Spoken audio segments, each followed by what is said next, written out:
अरविंद केजरीवाल और आम आदमी पार्टी की हार केवल एक पार्टी और एक नेता की हार नहीं है। यह हार उस उम्मीद और भरोसे के छलावे की है जिसे इस पार्टी के गठन के पहले अरविंद केजरीवाल ने अपने तथाकथित गुरु अन्ना हजारे के आंदोलन के जरिए जगाया था। देश छोड़िए विदेश में बैठे आम भारतीयों को यह लगने लगा था कि भ्रष्टाचार में डूबे भारत में बदलाव हो सकता है, और उस उम्मीद में लोग अपनी करोड़ों की नौकरियां छोड़ इंडिया अगेंस्ट करप्शन से जुड़ गए थे।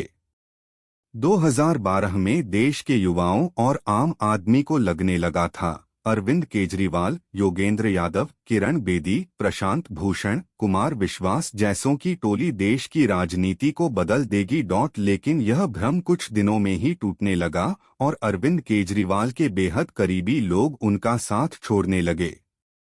उनकी उम्मीदें टूटने लगी कि जिस उम्मीद से वह इंडिया अगेंस्ट करप्शन मूवमेंट से जुड़े थे, उसे अरविंद केजरीवाल ने हाईजैक कर लिया है। और फिर आम आदमी पार्टी के गठन के साथ अरविंद केजरीवाल ने जब सरकार बनाई तो उनकी कथनी और करनी साफ साफ अलग अलग दिखाई देने लगी। केजरीवाल की राजनीति दूसरे राजनीतिक दलों से कुछ भी अलग नहीं थी। जिस पार्टी का विरोध कर सत्ता में आए उसी कांग्रेस के साथ सरकार बनाई। फिर जब मन चाहा केंद्र की राजनीति करने लगे और जब मन किया तो राज्य की राजनीति करने लगे। लेकिन दिल्ली की जनता को फ्रीबीज का मॉडल देकर 10 साल सत्ता को बचाए रखा। सत्ता बचाने की कुर्सी में वह शीशमहल शराब नीति के घोटाले से दागी हो गए। ऐसे में साफ दिखने लगा कि केजरीवाल अब दूसरे दलों से अलग नहीं है और वह जिस तरह केवल विरोध की राजनीति करते हैं, उससे विकास कहीं पीछे छूट गया। यही कारण है कि इस बार भाजपा ने केजरीवाल को उन्हीं के दांव से हराने की रणनीति बनाई और आम लोगों के गुस्से को भाजपा के तरफ मोड़ने की सफल कोशिश की है। इसी का परिणाम है कि आज अरविंद केजरीवाल और उनकी पार्टी सत्ता से बाहर हो चुकी है। इस बार की लड़ाई में भाजपा को आरएसएस का भी भरपूर साथ मिला। साथ ही कांग्रेस ने भी यह समझ लिया कि केजरीवाल का साथ देकर वह अपना बेड़ा गर्क कर रही है। ऐसे में भले ही वह जीत न पाए, लेकिन केजरीवाल को सत्ता से बाहर करने में मदद कर अपनी जमीन दिल्ली में दोबारा मजबूत करने की कोशिश कर सकती है। सवाल उठता है कि भाजपा ने केजरीवाल के रेवड़ी मॉडल को कैसे शिकस्त दी। भाजपा ने तिहरे हमले से ब्रांड केजरीवाल को डैमेज किया। शराब घोटाले में केजरीवाल कुल 177 दिन जेल में रहे। केजरीवाल के सरकारी बंगले के रेनोवेशन पर 45 करोड़ खर्च को मुद्दा बनाया। मोदी ने इसे शीशमहल कहा और हर चुनावी रैली में इसका जिक्र किया। केजरीवाल की संपत्ति 40 गुना बढ़ने का आरोप। चुनाव के दौरान बीजेपी ने केजरीवाल की संपत्ति में बढ़ोतरी का मुद्दा भी उठाया। इसके उनकी ईमानदारी वाली इमेज कमजोर साबित हुई। केजरीवाल के खिलाफ मोदी खुद चेहरा बने बीजेपी ने इस चुनाव को पीएम मोदी बनाम केजरीवाल बनाया। प्रधानमंत्री ने अपने नाम पर वोट मांगे। ब्रांड मोदी ने 76% स्ट्राइक रेट के साथ 38 सीटें जिताईं। पीएम मोदी ने कुल 5 रैलियां की। इन रैलियों से उन्होंने दिल्ली की 50 सीटों को कवर किया।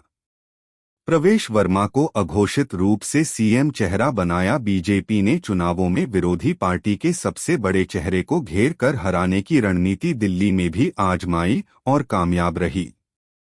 केजरीवाल से पहले बीजेपी 2019 लोकसभा चुनाव में अमेठी से राहुल गांधी को हरा चुकी है।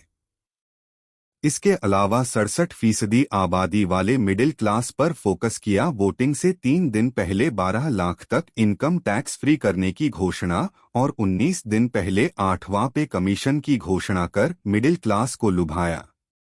साथ ही घोषणा पत्र के जरिए महिला, ऑटो वाले, रेहड़ी वालों को भी साधा।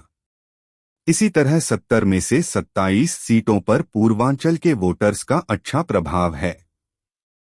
पूर्वांचल के 100 नेताओं को प्रचार में लगाया बीजेपी ने 100 से ज्यादा यूपी बिहार के नेताओं को दिल्ली चुनाव में ग्राउंड पर उतारा था।